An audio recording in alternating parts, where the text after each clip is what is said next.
오늘 주신 하나님의 말씀 에스더서 1장 말씀입니다. 1절부터 22절까지 다 읽을 텐데 성경이 사실 가장 좋은 설교입니다. 우리 그 마음으로 한 절씩 같이 교독하겠습니다.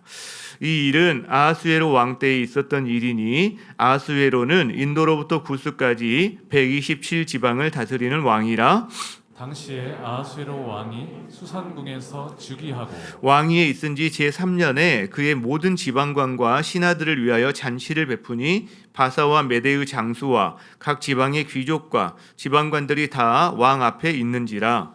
왕이 여러 날 곧 180일 동안에 그의 영화로운 나라의 부함과 위엄의 혁혁함을 나타내니라.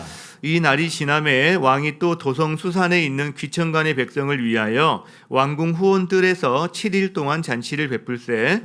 백색, 녹색, 청색 휘장을 자색 가는 배줄로 대리석 기둥 은 고리에 메고 금과 은으로 만든 걸상을 화반석, 백석, 운모석, 흑석을 깐 땅에 진설하고 금잔으로 마시게 하니 잔의 모양이 각기 다르고 왕이 풍부하였으므로 어주가 한이 없으며 마시는 것도 법도가 있어 사람으로 억지로 하지 않게 하니 이는 왕이 모든 국내 관리에게 명령하여 각 사람이 마음대로 하게 함이더라. 왕후 와스디도 아하수에로 왕궁에서 여인들을 위하여 잔치를 베푸니라. 제7일에 왕이 주흥이 일어나서 어전 넷이 무흐만과 비스다와 하르보나와 빅다와 아박다와 세달과 가르가스 7사람을 명령하여 왕후 와스디를 청하여 왕후의 관을 정제하고 왕 앞으로 나아오게 하여 그의 아리따움을 뭇 백성과 지방관들에게 보이게 하라 하니 이는 왕후의 용모가 보기에 좋음이라. 그러나 왕후 와스디는 내시가 전하는 왕명을 따르기를 싫어하니 왕이 진노하여 마음속이 불 붙는 듯 하더라. 왕이 사례를 아는 현자들에게 묻되 왕이 규례와 법률을 아는 자에게 묻는 전례가 있는데 그때 왕에게 가까이 하여 왕의 기색을 살피며 나라 첫 자리에 앉은 자는 바사와 메대의 7지방관 곧 가르스나와 세달과 아드마다와 다시스와 메레스와 마르스나와 무무간이라. 왕후 와스디가 내시가 전하는 아하수에로 왕의 명령을 따르지 아니하니 규례대로 하면 어떻게 처치할까? 무무간이 왕과 지방관 앞에서 대답하여 이르되 왕후 와스디가 왕에게만 잘못했을 뿐 아니라 아하수에로 왕의 각 지방의 관리들과 뭇 백성에게도 잘못하였나이다. 아하수에로 왕이 명령하여 왕후 와스디를 청하여도 오지 아니었다 하는 왕후의 행위의 소문이 모든 여인들에게 전파되면 그들도 그들의 남편을 멸시할 것인즉 오늘이라도 바사와 메대의 귀부인들이 왕후의 행위를 듣고 왕의 모든 지방관들에게 그렇게 말하리니 멸시와 분노가 많이 일어나리이다. 왕이 만일 좋게 여기실진데 와스디가 다시는 왕 앞에 오지 못하게 하는 조서를 내리되 바사와 메대의 법률에 기록하여 변개함이 없게 하고 그 왕후의 자리를 그보다 나은 사람에게 주소서. 왕의 조서가 이 광대한 전국에 반포되면 귀천을 막론하고 모든 여인들이 그들의 남편을 존경하리이다 하니라. 왕과 지방관들이 그 말을 옳게 여긴지라 왕이 무무간의 말대로 행하여 함께 각 지방 각 백성의 문자와 언어로 모든 지방에 조서를 내려 이르기를 남편이 자기의 집을 주관하게 하고 자기 민족의 언어로 말하게 하라 하였더라. 아멘. 자리에 앉으시겠습니다. 오늘부터 우리는 에스더서를 함께 나누려고 합니다. 가을 석제를 준비하면서 에스더를 좀 나눠야 되겠다 생각하게 된 계기에는 코로나도 사실 한몫을 합니다. 거의 이제 이 3년간의 코로나 팬데믹이 이제 마무리 단계에 좀 접어들지 않았나 싶은 생각인데 이 시간 동안 우리가 이 불가항력적인 재난 앞에서 사실 힘들기도 하고 많이 흔들리기도 하는 시간을 가졌습니다. 우리가 지난 봄에는 요엘서를 통해서 불가항력적인 재난이 도대체 주는 의미가 뭐냐, 그 도전이 무엇이냐, 그리고 우리를 어떻게 해야 하는가, 이걸 요엘서 말씀을 통해서 우리가 함께 살펴보는 시간도 가졌습니다.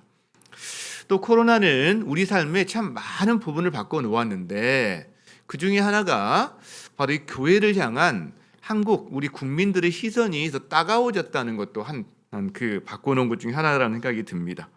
호감도가 물론 큰 폭으로 떨어졌죠. 코로나가 한참일 때 우리 다음 세대 자녀들에게 했던 어떤 설문 기사가 한번 나온 적이 있는데 그 고백이 참 충격적이었어요. 교회 다니는 것이 부끄럽다. 이런 어떤 기사를 보면서 이제 더 이상 우리나라가 기독교가 중심이 아니라 변방으로, 그리고 이게 주류가 아니라 또 소수로 밀려버린 그것을 상징하는 말이 아닌가, 이런 것을 생각하는 시간이 됐었습니다. 한국 교회의 위기의 경고등이 쳐진 지는 오래됐죠. 그리고 소수인 것도 맞는데, 근데 이제는 그 정도가 아니라 이제는 아예 핍박의 시대로 넘어가고 있는 어떤 기간들을 우리가 보내고 있는 거 아닌가, 이런 생각을 해보게 됩니다. 그래서 우리는 질문하게 되는 거죠.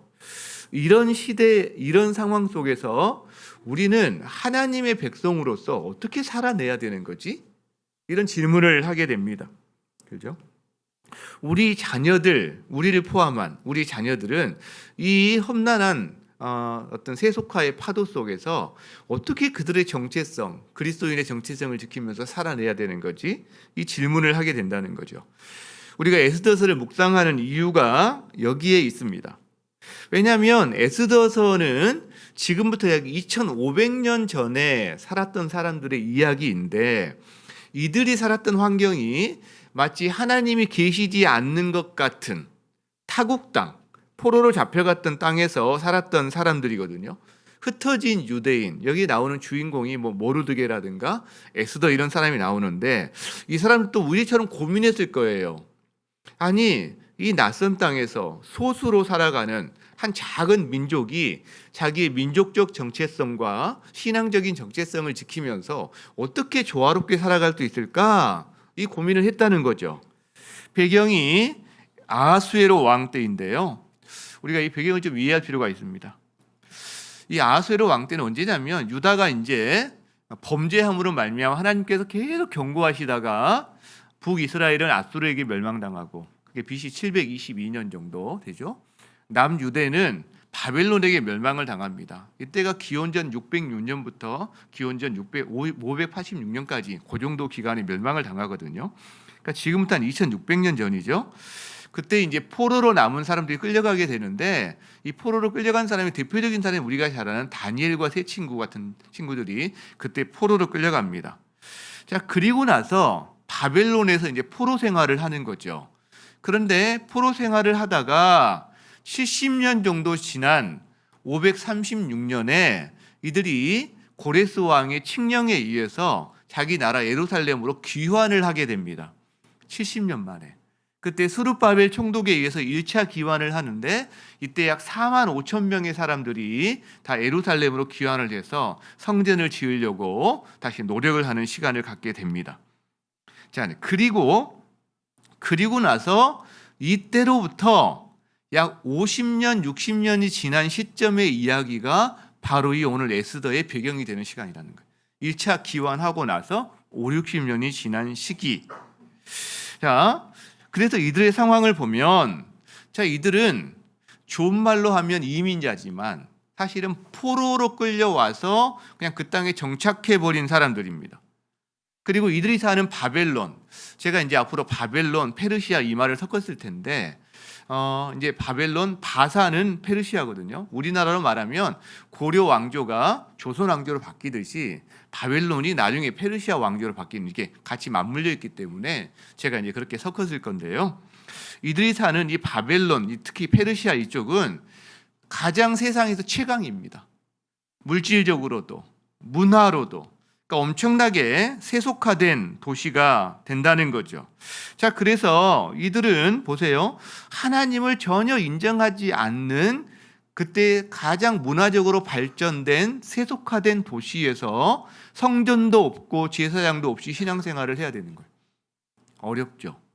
신앙생활의 위기를 맞습니다. 게다가 엎친 데 덮친 격으로 이들이 지금 포로로 끌려온 지 100년이 지난 시점이에요, 거의. 그러니까 다니엘이 포로 1세대, 이제 우리나라 말은 미국 이민으로 이야기한다면 이민 1세대라면 이 에스더나 모르드게 이 사람들은 이민 4세대 전후에서 된 사람들이다. 100년이 지났으니까. 그러니까요, 이들은 현실과 더 뭔가 타협을 해야만 되는, 그래야 살아남을 수 있는 상황에 처했을 겁니다. 그죠? 자기의 신앙의 정체성을 드러내지 않으면서도 그들 사회에 잘 적응해서 살아내는 방법. 결국 어떤 일정한 면에 타협하는 것밖에 없잖아요. 결국 그런 의미로 많이 신앙에서 좀 멀어져 있거나 약해져 있거나 세속화되었을 거다. 그래서 우리가 알 수 있습니다. 자, 그래서요. 그들의 현실이 이 땅을 살아가는 우리의 현실과 이렇게 맞물리는 부분이 있다는 거죠. 그죠? 하나님이 없는 것 같은 세상, 하나님의 이름을 명시적으로 드러낼 수 없는 그런 세상에 한복판에 살아가는 사람들, 지금도 우리가 그런 세상이 되어가고 있잖아요. 그러니까 현실이 오버랩되는 부분이 생깁니다. 그래서 둘 다 자기의 기독교가 하나님 나라 백성으로 사는 것이 고민스러운 세상 한복판에서 살아야 되는 사람들이 어떻게 그걸 지켜내고 살아갈 것인가, 이 문제, 동일성이 있다라는 거죠. 자, 오늘 우리는 에스더서 1장과 서론과 1장을 살펴볼 텐데요. 에스더서는요, 그 페르시아 유배지에서 이 유대 민족을 말살하려는 어떤 기도가 생깁니다.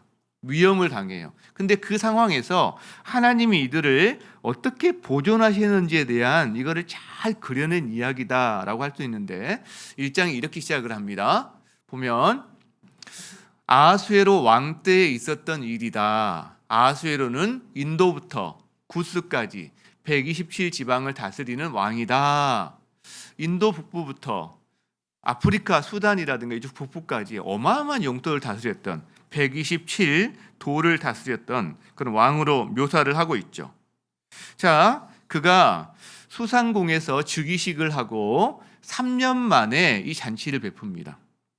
자, 그러면 3년 만에 이 잔치를 베푸는 정치적인 이유가 뭘까라는 생각을 해보게 되는데, 정확히 나와 있지 않지만 우리가 그 역사서를 통해서 두 가지 한번 추측을 해보게 됩니다. 왜냐하면 아하수에로 왕은 페르시아의 크세르크세스 왕으로 알려져 있습니다. 이 아하수에로는 히브리식 이름이고요, 크세르크세스는 헬라식 이름인 거죠. 이렇게 알려져 있는데, 이 왕은 즉위한 해와 그 다음 해에 반란을 겪었어요. 그러니까 3년 차는 이제 정치적으로 좀 왕권이 안정된 때다. 그래서 자기에게 충성된 사람들에게는 상을 베풀고 아직 잠재적인 적들에게는 경고의 의미로 자기를 과시하는 이런 어떤 그 잔치를 베풀었을 것이다. 이런 추측을 하나 해볼 수 있고요. 또 하나는 그 뒤에 2, 3년 뒤에 그리스라는 나라를 침공을 하게 됩니다. 페르시아가 그리스를 침공하는 거죠. 자, 그래서 이 침공하기 전에 나라의 어떤 여론을 모으고 그다음에 제도를 정비하고 뭔가 사람들에게 어떤 그런 상을 주는 견승령 같은 그런 개념이 있다라는 걸 우리가 볼 수가 있습니다. 자, 그런데요, 이 잔치가 한 180일 정도 진행이 됩니다. 180일. 우리 결혼식이라든가 굉장히 큰 잔치를 한 하루만 벌려도 기둥 뿌리 하나가 쑥 뽑아지는데 180일을 벌립니다. 어마어마한 거죠. 자, 거기에 군대 장수들이 다 참여를 하고요, 지방에 있는 호족들, 귀족들이 참여를 하고요, 그리고 지방에 파견된 총독들이 다 참여를 합니다. 왜 180일일까? 아마 이렇게 지방에서 멀리 오는 교통편, 민원이 많은 것들 감안해서 순번지를 이렇게 나눠서 스케줄들을 하다 보니까 180일을 한 것 같아요. 굉장히 잘 짜여진 어떤 순서와 스케줄에 따라서 이걸 잘 치러냈을 겁니다. 자, 그게 끝났어요. 그리고 나서 7일을 잔치를 더합니다. 왜냐하면 이번에는 그 도성 수산에 거주하는 백성들을 위해서 잔치를 하는데 180일 동안 이들이 나름대로 뭔가 수고했을 거 아니에요. 그러니까 그거를 아마 좀 치하하는 그런 의미로 잔치를 하는데, 굉장히 화려한 모든 인테리어를 다 합니다. 그 금잔으로 마셔요. 여러분 금잔으로 마셔보셨어요? 예, 금잔으로 마시면 더 맛있는지 모르겠지만, 그러니까 얼마나 화려한지 사치스러운지를 계속해서 우리에게 정보를 주고 있다는 거죠. 그리고 한편 왕후는 왕후대로 또 자기 궁전에서 여인들을 위한 잔치를 베풀고 있는, 자, 온통 잔치 이야기예요. 파티 이야기예요. 이 에스더서는 이 잔치로 시작해서 잔치하다가 잔치로 끝납니다. 그렇죠? 그런데 이 잔치를 통해서 우리가 한 가지 알 수 있는 게 있어요. 이 과정에서 하나님 없는 잔치 혹은 하나님 없는 인생의 특징들이 드러납니다. 오늘 1장에서도 아하수에로 왕은 하나님이 없는 사람이거든요. 이 하나님 없는 인생의 특징이 아하수에로 왕을 통해서 그리고 이 잔치를 통해서 드러납니다. 우리가 오늘 먼저 그것을 보고 그리고 또 중요한 한 가지를 다루려고 합니다. 자, 그렇다면 하나님 없는 인생의 특징 뭐가 있을까? 한번 따라합니다. 첫 번째, 자기 과시, 자기 자랑. 아하수에로 왕이 베푼 이 잔치가요, 얼마나 성대하고 사치스러운지 모르겠어요. 어떻게 보면 당시에 가장 최상류층 사람들이 참여한 자기 인생에서 단 한 번도 경험하지 못한 사치스럽고 성대한 파티였을 거예요, 아마. 굉장히 또 명예스럽게 생각하는, 그죠? 이거를 오늘날 우리로 가져오면 어떤 잔치일까? 우리는 뭐 이런저런 크고 작은 파티를 많이 하니까 옥상에서 우리 맨날 바비큐 파티도 하고, 그래서 뭐 정확하지는 않겠지만 우리가 정말 특별한 사람으로 인정이 되어서 백악관의 만찬의 주인공으로 초대를 받았다든가, 이를테면 혹은 노벨상 수상식에 초대를 받은 정도의 어떤 그런 영광스러운 마음이 좀 비슷하지 않을까? 뭐 이런 생각을 해봅니다. 그죠? 그런데 당시 사람들은 어쨌든 이 왕의 연회에 참여한다는 게 가문의 영광이었을 거예요. 기념품을 하나 받았다면 아마 그게 갑오로 내려왔을 수도 있는 그런 자리였을 겁니다. 자, 그러면 왕이 그렇게 큰 성대한 잔치를 베푼 이유가 뭘까? 아까 정치적인 이유 말고 여기 본문에 나와 있는 이유는 뭘까? 자, 4절에 그 이유가 이렇게 기록이 되어 있습니다. 우리 4절 한번 읽어볼까요? 시작. 자기 왕국이 지닌 영화로운 부요와 찬란한 위엄을 과시하였다. 저기 보면 단어 하나가 나옵니다. 과시라는 단어가 나옵니다. 과시하고 싶은 거예요. 얼마나 자기 왕국이 영화롭고 부요하고 강한지를 과시하고 싶은 거예요. 자, 두 번째 또 비슷한 단어이긴 한데 약간 다른 단어가 하나 나옵니다. 11절에 나오는데 세 번역으로 보면 이렇게 됩니다. 왕후가 미인이에요. 왕은 왕후의 아름다움을 백성과 대신들 앞에서 자랑하고 싶었다라고 나옵니다. 저기 자랑이라는 단어가 나옵니다. 자랑. 여기 과시하고 싶어서, 자랑하고 싶어서. 여러분, 이 자기 과시와 자기를 자랑하는 것, 이게 바로 하나님 없는 인생들의 특징입니다. 실제로. 자, 그래서 디모데후서 3장 12절에서는 이런 말을 해요. 너는 이것을 알라. 말세에 고통하는 때가 이르는데 그때 사람들은 자기를 사랑하고 돈을 사랑하고 또 자기를 자랑하고 교만해진다 이런 말을 합니다. 다 비슷비슷한 말들입니다. 자기 과시, 자기 자랑이요, 자기 사랑에서 나온 거거든요. 그 교만에서 나온 거거든요. 같은 말들입니다. 이게 언제 그런다고요? 말세에 고통하는 때, 즉 하나님 없이 고통하는 사람들의 인생이 특징이 바로 이 자기 사랑, 자기 자랑, 자기 과시, 교만들이다라고 이야기한다는 거죠. 여러분, 사실 이 자기를 과시하고, 그러니까 이건 우리의 어떤 영성의 척도로도 우리가 자신을 살펴볼 수 있는 요소가 됩니다. 자기를 계속 뭔가 드러내고 싶어하고 자랑하고 싶어하는 거는요, 이게 자기 안에 그만한 공허감이라든가 상실감이라든가 어떤 절망감이 있을 때 그걸 덮기 위한 수단일 수도 있다는 거예요, 사실.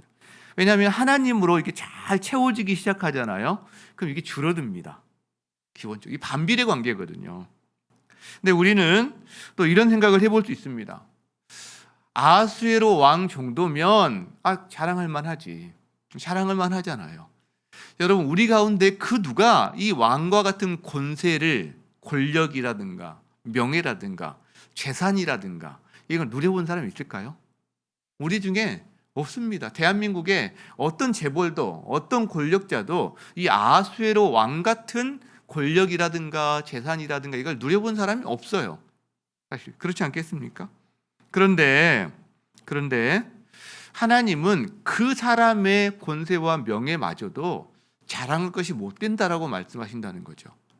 바로 이때로부터 한 몇십 년 전에 살았던 그 다니엘 같은 경우에 다니엘에게 느부갓네살 왕의 꿈을 해석해 주는 일을 다니엘이 하게 되는데, 그때 이 꿈에 나타난 한 신상이 있습니다. 신상의 모양이 거대한 신상인데 머리는 금으로 돼 있어요. 그 다음에 이 가슴과 팔은 은으로 돼 있어요. 그 배와 넓적다리는 노수로 돼 있고 그 아래는 쇠, 진흙 이렇게 돼 있는 거대한 신상을 봐요. 그런데 거기 그때 사람의 손으로 만들지 않은 뜨인 돌이 하나 와서 신상을 칩니다. 신상이 무너지는데, 무너지는 게 어느 정도냐? 바람에 나는 겨처럼 다 없어져 버려요. 이게 무엇을 의미합니까? 세상의 가장 강대한 제국인 이 금은 바벨론을 의미하고, 이 이거는 페르시아를 의미하고, 그러니까 세상의 가장 강대한 나라마저도 예수 그리스도, 뜨인 돌 대신 예수 그리스도에 의해서 무너지고 가루처럼 변한다는 것을, 속죄롭다는 것을 주님께서 말씀하신다는 거죠. 그러니까요, 페르시아도 자랑할 게 못 됩니다. 최강이지만, 미국 세계 최강이지만 자랑할 건 못 됩니다. 여러분, 그 페르시아 어디 있습니까? 로마 어디 있습니까? 다 겨처럼 날아갔잖아요. 그렇죠? 그러니까 우리에게 이런 메시지가 있는 거죠. 아하수에로 왕도 자랑할 게 못 되는데, 하물며 우리들이 그보다 아하수에 비교하면 우리가 가져봤자 얼마나 가졌으며 누려봤자 얼마나 누리겠습니까? 그렇죠? 그런데 너희가 자랑할 게 있겠니? 만약 자랑한다면, 너희의 미모나 학벌이나 재산이나 뭐 권세나 자랑한다면 얼마나 그게 어리석어 보이겠니? 라는 말씀을 한다는 겁니다. 여러분, 우리가 알게 돼요. 우리가 만약 아하수에로 왕의 파티에 참여를 받는다면 우리는 가문의 영광일 겁니다. 그리고 진짜 성공한 인생이라고 생각할 수 있을 거예요. 그러나 그것마저도 하나님이 없는 잔치라면 그리 동경할 게 못 돼라는 말을 성경에서는 계속해서 한다라는 거죠. 성경은 오히려 이렇게 말합니다. 헛된 것으로 자랑하지 말고 주 안에서 자랑하라. 주 안에 자랑하라. 고린도후서 10장에 보면 이런 말씀이 있죠. 자랑하는 자는 주 안에서 자랑할지니라. 하나님 밖에서 자랑하는 것은 다 헛되다라는 이야기를 합니다. 헛되고 헛되니 헛되고 헛되다. 솔로몬의 왕의 영화를 따라갈 자가 없다고 그랬잖아요. 근데 그가 헛되다라고 말하잖아요. 자, 누가 옳다 인정함을 받는 사람이죠? 자기가 자기를 칭찬하는 사람이 아니라 주님이 칭찬하시는 사람이다라고 말합니다. 여러분, 진짜 성공한 인생, 진짜 의미 있는 인생은 하나님이 인정하시는 인생이다라고 말한다는 거죠. 자, 하나님 없는 인생의 특징이 또 이 잔치에 나타나는데, 두 번째입니다. 따라합니다. 분노와 책임 전가. 180일 잔치가 끝나고 7일 잔치가 잘 성대하게 이제 진행이 되고 있습니다. 근데 어주가 한이 없어서 마음껏 마시겠기 때문에 왕도 술이 아마 잔뜩 취해 있었을 겁니다. 갑자기 한 생각이 스쳐 지나가는 거죠. 자기 왕후의 아리따움을 내가 이 귀빈들 앞에서 좀 자랑해야 되겠다. 내시들을 보냅니다. 왕후를 아름답게 치장을 하고 오도록 명령을 합니다. 그런데 놀라운 일이 벌어져요. 왕후가 오기를 싫어하는 겁니다. 왕명인데. 여러분, 왕후가 왜 오지 않았을까요? 왜 오지 않았을까? 모릅니다. 성경에 안 나와 있으니까. 근데 다만 우리가 추측은 해볼 수 있는데 절대적이라고 생각해서는 안 됩니다. 추측은 말 그대로 추측일 뿐이죠. 자, 왕후 같은 경우에는 보세요. 지금 왕이 치른 잔치는 사람들이 술이 거나하게 취해 있는 잔치 자리입니다. 그 자리에 옷 입고 나오세요라고 하는 게 왕으로서는 인격 모독으로 느껴질 수도 있습니다. 왜냐하면 자기를 놀이개감 취급하는 거거든요. 인격적인 어떤 사람과 존중으로 대하기보다는 자기를 과시하고 싶은 전시품으로 여기는 마음 때문에 싫어할 수 있습니다. 그게 아마 그 마음이 있었을 것 같아요. 근데 또 하나는 왕후도 잔치를 하고 있었거든요. 그렇기 때문에 왕후 역시 자기 잔치하는 사람들과 함께 술에 취해 있을 수 있습니다. 그런 상황에서 이런 오라고 그러니까 거기 있는 같이 술 마시던 고관대작 부인들도 한마디씩 거들었겠죠. 아이 뭐 그러면서 가지 마세요. 뭐 그러면서 술 기운에 안 갔을 수도 있습니다. 추측입니다. 추측. 네, 모르는 거죠. 그러나 우리가 그런저런 상황들을 한번 성경적으로 안에 있는 내용들을 생각을 해보게 되는데, 그런데 왕이 분노해요. 왕이 분노합니다. 왕의 위압적인 명령을 거역해 본 사람이 없어요. 그렇죠? 근데 뭔가 지금 공개적으로 망신당하는 것 같은 상황이 된 겁니다. 여기에 대해서 도대체 누구 잘못이냐, 이게 이런 어떤 의견이 분분합니다. 책을 뭐 이렇게 봐도 분분한데, 하나는 이런 거죠. 아니, 왕인 자기 남편의 명령을 좀 존중해주면 아무 일 없었을 텐데 그걸 거역하는 와스디가 잘못한 거 아니야? 와스디가 좀 거만하고 순종하지 않는 여인이었던 거 아니냐, 뭐 이렇게 이야기하는 사람도 있고요. 또 한편으로는 아니 아무리 왕이어도 그렇지 존중해줘야지, 술자리에 이렇게 불러내는 게 그게 모독이 아니고 뭐냐, 왕이 잘못한 거지 무슨 술안주도 아니고, 이런 이야기에는 사람은 또 있는 거죠. 자, 여러분은 누구 편이에요? 왕 편이에요? 왕후 편이에요? 남녀로 갈립니까? 이게? 저는 잘 모르겠습니다.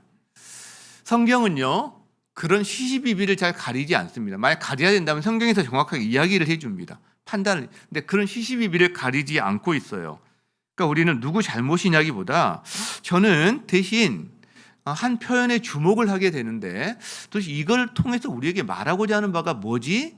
그러면서 찾아보다가 왕이 진노하여 마음속이 불붙는 듯 하였다, 이 표현에 주목하게 됩니다. 지금요, 왕후가 거절했어요. 그 순간 왕이 분노가 일어납니다. 마음속에 막 불이 불같이 일어나는 거예요. 여러분, 왜 그렇게 분노했을까요?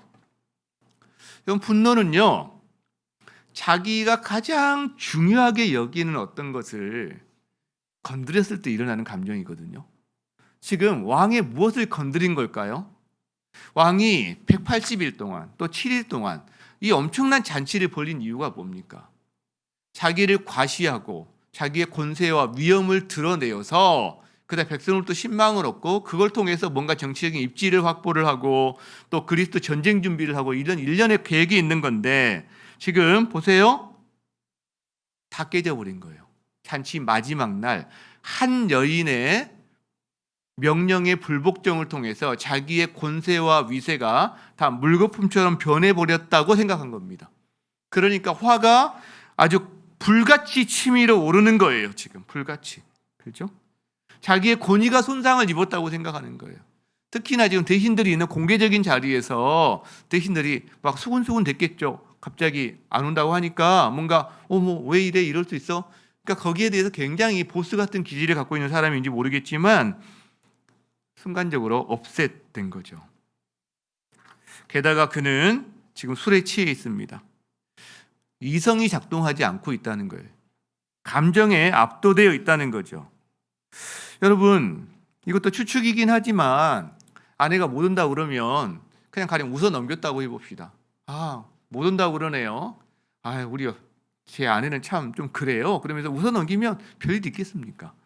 혹은 뭐 대화를 시도한다거나 뭔가 할 수도 있는데, 수많은 방법이 있을 텐데 그는 감정이 상하고 자존심이 상하니까 이성을 잃고 신하들을 불러서 법률적인 조언을 요청을 합니다. 여러분, 이런 상황이 어떻게 이걸 내가 이해할까 생각하다가, 맞는지는 모르겠지만 어떤 한 남편이 회사에서 부하 직원들과 함께 회식을 하다가 술이 취해가지고 갑자기 아내 자랑하고 싶어서 아내한테 빨리 옷 입고 나와, 누드도 좀 진하게 친하고 막 했어요. 안 왔어요.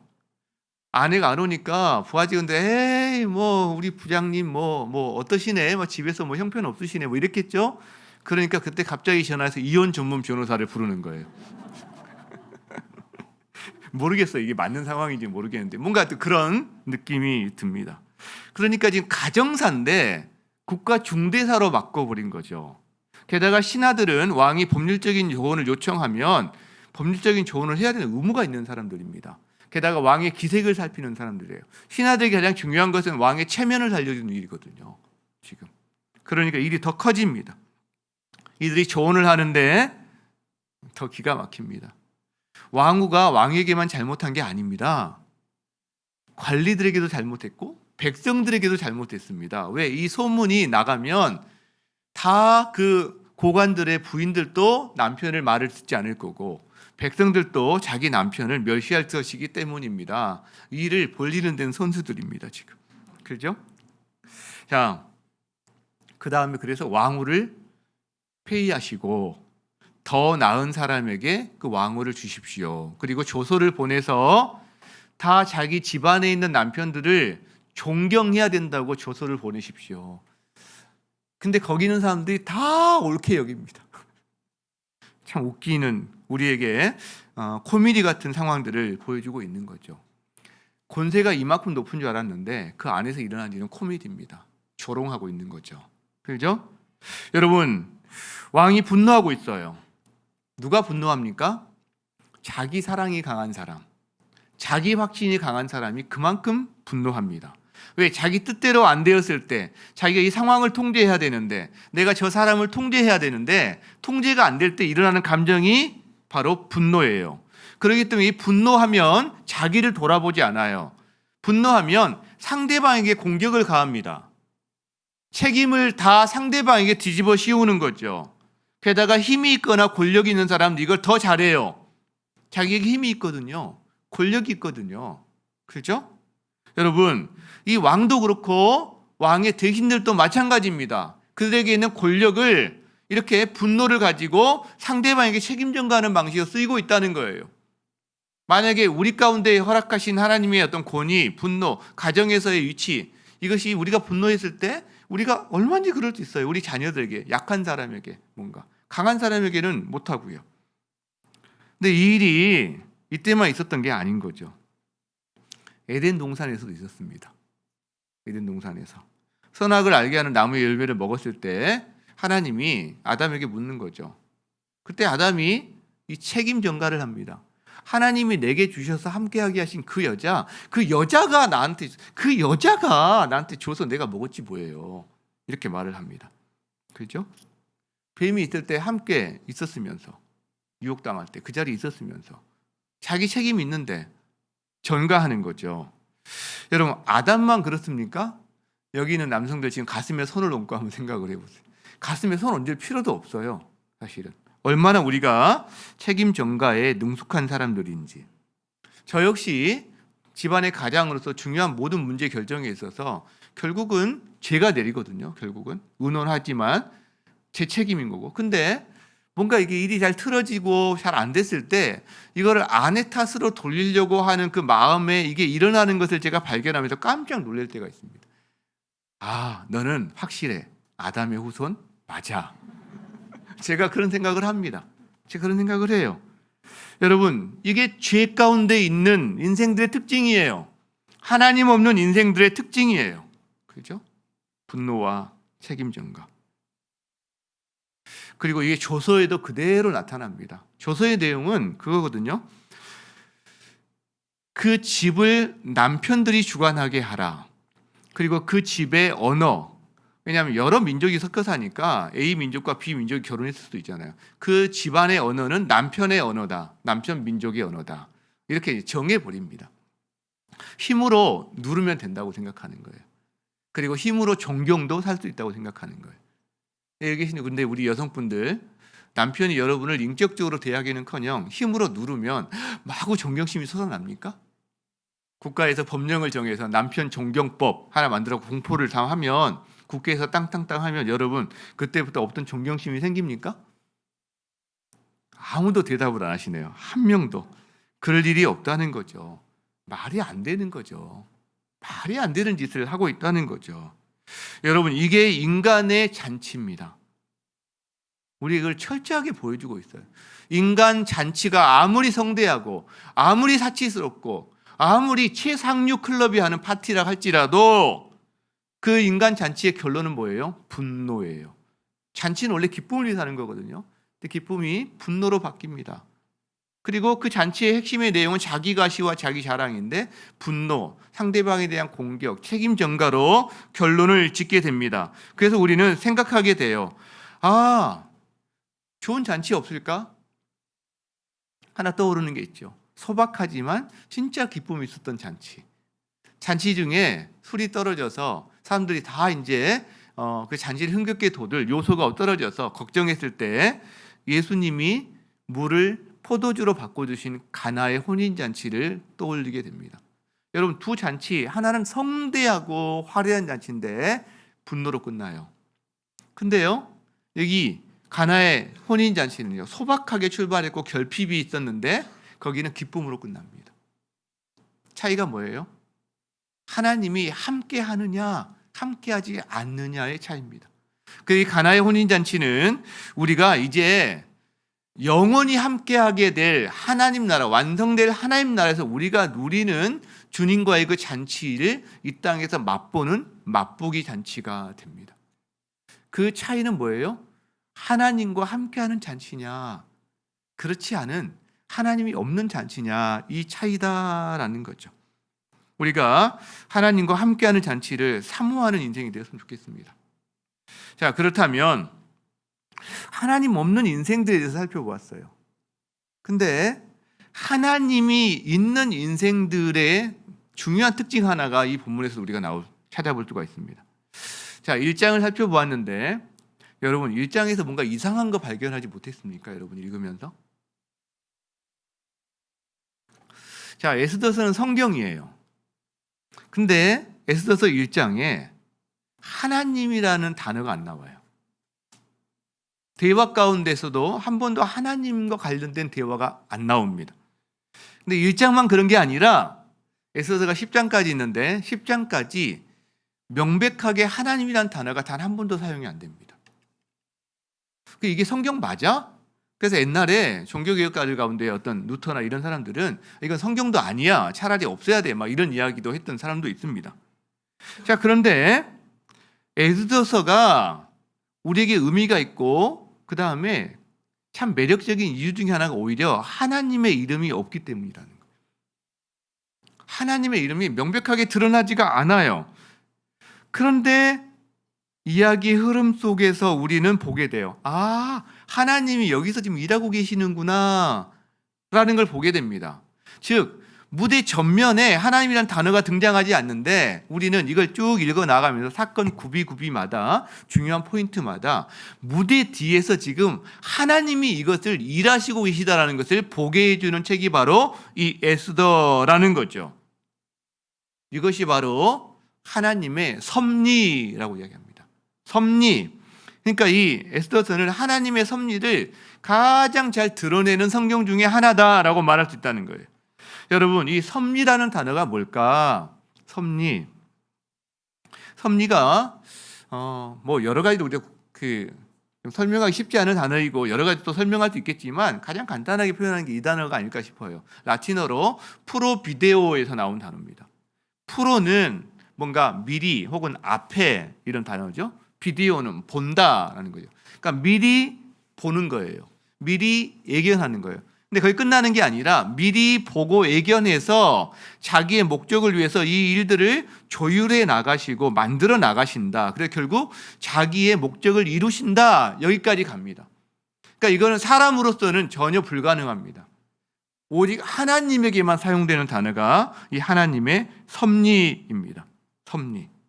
그러니까 에스더서는요, 하나님이 이 깨어진 세상에 유대의 자손인 한 사람, 우리는 그가 누구인지 알고 있죠. 그리스도를 통해서 이 깨어진 세상을 회복하고 고치려고 하는 하나님의 장대한 계획이 있는데, 에스더서에 보면 이 유대인들을 다 멸살시켜 버리려는 계략이 나오거든요. 이걸 그대로 둔다면, 그래서 유대인들이 이 바벨론이라든가 유대 본토라든가 온 유대인 다 멸절을 당한다면 어떤 일이 벌어지는 거예요? 한 유대인 자손을 통해서 이 세상을 회복시키려고 하는 하나님의 장구한 이 계획에 손상을 입게 됩니다. 그렇기 때문에 주님께서 이 사건을 미리 아시고 그거를 이겨나가기 위해서 어떤 장치들을 이뤄나가시는 거죠. 그게 바로 이 에스더서의 내용이다라는 거예요. 그런데 그때 무슨 사람들을 기계처럼 이용하는 게 아니라 그냥 사람들은 그냥 자기 감정대로, 자기 이성대로, 자기 생각대로 살아갑니다. 자기 마음의 손대로 합니다. 그런데 하나님께서는 예견하시면서 그 사람들과 함께 협력해서 이 일들을 이뤄 가시는 거죠. 그게 우리로서는 이해가 안 되지만 그렇게 하세요. 그렇게 하세요. 이것이 하나님의 섭리입니다. 이 하나님의 섭리를 우리가 가장 잘 아는 이야기 하나를 통해서 우리가 한번 해결을 해본다면 저는 요셉 이야기일 수도 있겠다 이런 생각을 해봐요. 요셉 이야기. 여러분 요셉은 우리가 대부분 다 잘 알거든요. 요셉이 채색옷 입었다는 이유로 형제들에게 미움을 받고 형제들에게 팔려서 노예상에게 팔려서 애굽으로 갑니다. 얼마나 억울했겠어요. 형제들에게 팔린가 아마 평생 형제들 팔아먹으면서 술안주 사오면서 나 상처받았어, 나 우울해 그러면서 살아도 아마 할 말이 없을 거예요. 사실은 형제들에게 배신당한. 근데 거기 가서 보디발의 집에 또 팔려갔는데 거기서 잘 살다가 보디발의 아내 유혹을 피했다는 이유로 누명을 받아서 감옥살이를 합니다. 또 억울한 거죠. 근데 감옥살이 하면서 바로 왕의 시종들을 만나게 되고 꿈을 해석해 주는데 그걸 통해서 바로의 꿈을 해석해 주게 됩니다. 바로의 꿈을. 그러면서 기근 때 자기를 찾아온 자기 형제들에게 하는 말이 있습니다. 하는 말. 자, 창세기 45장입니다. 이게 형제들에게 하는 말이거든요. 당신들이 나를 이곳에 팔았다고 해서 근심하지 마십시오. 한탄하지 마십시오. 하나님이 생명을 구원하시려고 나를 당신들보다 먼저 보내셨나이다. 형들이 나를 팔아서 내가 여기 온 게 아니라 하나님이 여러분의 생명을 구원하려고 나를 먼저 보낸 거야 라고 이야기하는 거예요. 하나님의 섭리를 아는 사람, 하나님의 섭리로 자기 인생을 다시 한번 재해석할 수 있는 사람만이 할 수 있는 이야기입니다. 자, 그래서 이어서 이렇게 말을 하죠. 하나님이 큰 구원으로 당신들의 생명을 보존하고 당신들의 후손을 세상에 두시려고, 여기도 후손이 나오죠. 그렇죠? 네. 이 후손을 통해 세상을 회복해야 되니까. 나를 당신들 앞서 보내셨나니 그런즉 나를 이리로 보낸 자는 형들이 아니야. 형들이 보냈죠. 근데 형들이 아니야. 하나님이 나를 보내셨어. 요셉은 평생 자기의 그 자리가 한탕과 술자리 안주로 자기 과거를 하나님 씹어먹을 수 있는 그런 인생이었음에 불구하고 그렇게 살지 않았다는 거죠. 왜? 이 하나님의 섭리를 깨달은 사람, 이 하나님의 섭리를 믿은 사람, 자기 인생을 재해석한 사람이었다는 거죠. 자기 현재 있는 이 자리가 하나님의 놀라운 계획 가운데 어떤 의미가 있는지를 알았다는 거예요. 여러분, 하나님의 섭리를 믿는 사람들은 무대 뒤에서 일하시는 하나님을 봅니다. 자기 인생 가운데서도 지금 쓰라리고 고통 가운데 있다 할지라도 그 무대 뒤에서 일하고 계시는 하나님을 믿고 신뢰합니다. 하나님이 지금도 나와 함께 하셔. 하나님의 손이 나를 보살피고 계셔. 내 인생에 일어나는 어떤 일도 하나님의 뜻 없이 일어나는 일은 없어. 하나님 이걸 통해서 합력해서 선을 이루어 가실 거야. 나에게 잘된 일뿐만 아니라 지금 내가 고통스러운 일까지도. 여러분 지금 어디에 계십니까? 여러분의 자리는 무엇입니까? 어느 날 요셉의 이 고백을 여러분 우리도 할 수 있어요. 이 요셉의 고백이 저와 여러분의 고백이 되기를 바랍니다. 나를 이리로 보낸 것은 네가 아니야. 이 상황이 아니야. 하나님이야. 그때 우리는 그 자리의 의미를 발견하고 일어설 수 있는 줄 믿습니다. 말씀을 마무리하고자 합니다.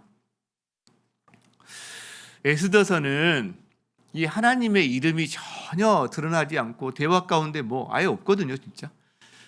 저도 사실 이분이 어떻게 지어낼지 굉장히 고민스러운 그런 부분이 좀 많은 그런 생소한 책인데, 근데요, 우리나라 같이 이렇게 이미 기독교 부흥기를 지나서 위기의 시대, 후기 기독교 사회를 살아가는 우리에게는 참 중요하고 의미 있는 책이 될 수가 있습니다.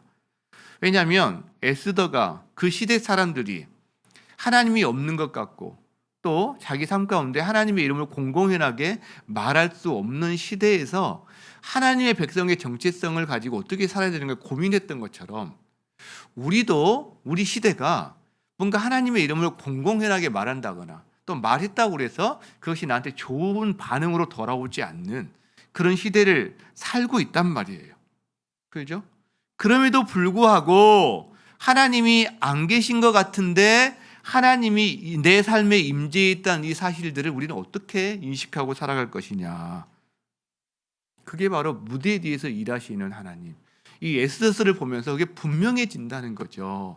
아, 하나님이란 단어가 없는데 하나님이 계시는구나. 저 사건에서 하나님이 이렇게 지금 그거를 빚어가시고 만들어서 이렇게 하고 계시는구나.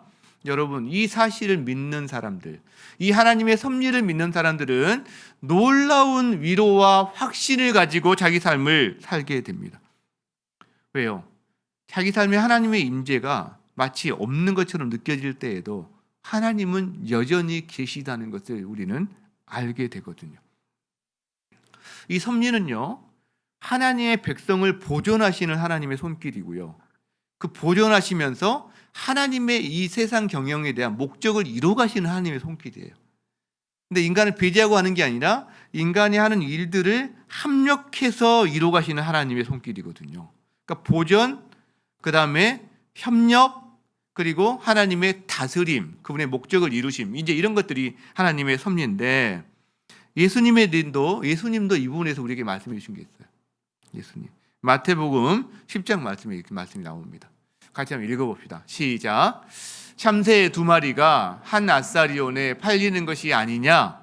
그러나 너희 아버지께서 허락하지 아니하시면 그 하나라도 땅에 떨어지지 아니하리라. 너희에게는 머리털까지 다 세신 바 되었다. 여러분, 가장 하찮게 여겨지는 참새도 하나님이 허락하시지 않으면 땅에 떨어지지 않는데요. 바벨론, 페르시아 거대한 왕국의 큰 역사만 하나님 주관하시는 게 아니라 참새 한 마리, 가장 작은 역사까지도 하나님이 모르시는 게 없고 만들어 가시지 않는 게 없다라는 이야기를 해주고 계시는 거죠. 여러분 머리카락이 몇 개인지 세 보셨죠? 저는 세 보는데 빠진 개수만 세 봅니다. 네, 몰라요. 근데 머리카락까지 세신다라고 말씀하신 가장 우리가 알지 못하는 그 세밀한 부분까지도 하나님은 아시고 당신의 목적을 따라서 그를 만들어 가신다라는 걸 우리에게 알려주신다는 거죠. 여러분, 그래서 이 섭리를 인정하게 되면 우리는 하나님의 인도하심을 받아 살 수가 있습니다. 잠언 3장 6절 말씀이 그게 나옵니다. 너는 범사에 그를 인정하라. 하나님을 인정하라. 그리하면 내 길을, 내 인생길을 하나님이 지도하시리라. 인도하시리라. 여러분, 하나님을 인정하는 사람, 하나님의 섭리를 인정하는 사람은 자기 인생을 향한 하나님의 뜻을 인정합니다. 그분께 묻습니다. 그리고 그분의 인도함을 받을 수가 있어요. 그리고요, 지난 시간에 나누었던 하나님의 섭리를 인정하는 사람은 이게 가능해집니다. 데살로니가전서 5장 16절 18절. 한번 읽어볼까요? 같이 읽읍시다. 시작. 항상 기뻐하라. 쉬지 말고 기도하라. 범사에 감사하라. 이것이 그리스도 예수 안에서 너희를 향하신 하나님의 뜻이니라. 여러분, 범사에 어떻게 감사할 수 있죠? 지금 이 형편이 곤고하지만 그러나 하나님의 섭리 가운데 있어. 이걸 믿는 사람이 이거를 감사할 수 있는 거죠. 우리는 범사에 감사하는 삶을 살아낼 수 있게 됩니다. 이 은혜가 여러분 삶 가운데 가득하기를 주의 이름으로 축복합니다. 우리 함께 찬양합시다. 하나님은 사랑의 눈으로 우리를 언제나 바라보신대요.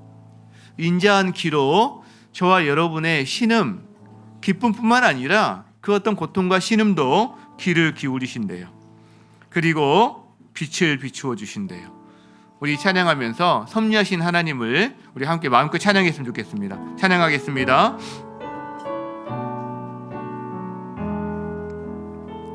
하나님의 사랑을 사모하는 자, 하나님의 사랑을 사모, 하나님의 평안을 바라보는 자, 하나님의 평안을 너의 모든 것 창조하신 우리 주님이 모든 것 창조하신 우리 너를 얼마나 사랑하시는지 너를 얼마나 사랑하시는지 하나님께 찬양과 경배하는 자 찬양과 경배 하나님의 선하심을 하나님의 선하심을 닮아가 너의 모든 것 창조하신 너의 모든 것 창조하신 우리 주님 너를 자녀 삼으셨네. 너를 자녀 삼으셨네.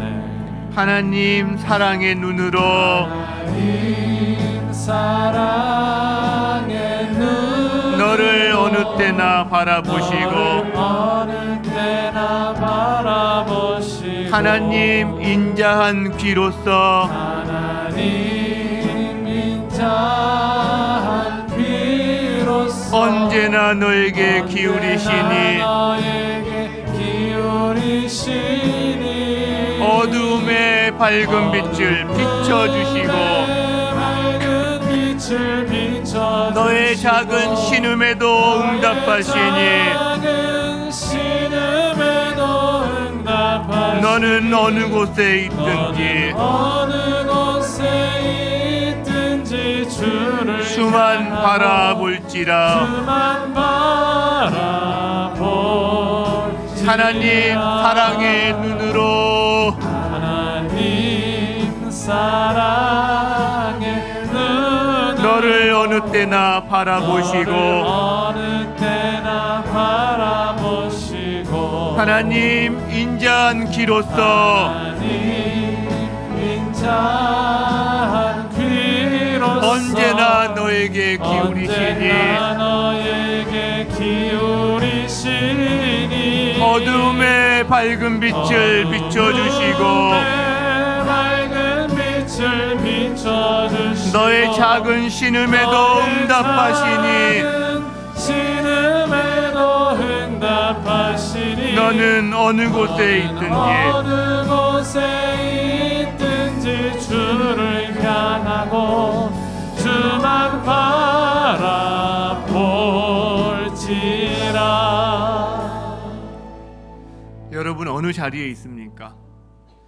노예 시장에서 형들을 원망하는 요셉의 자리에 있습니까?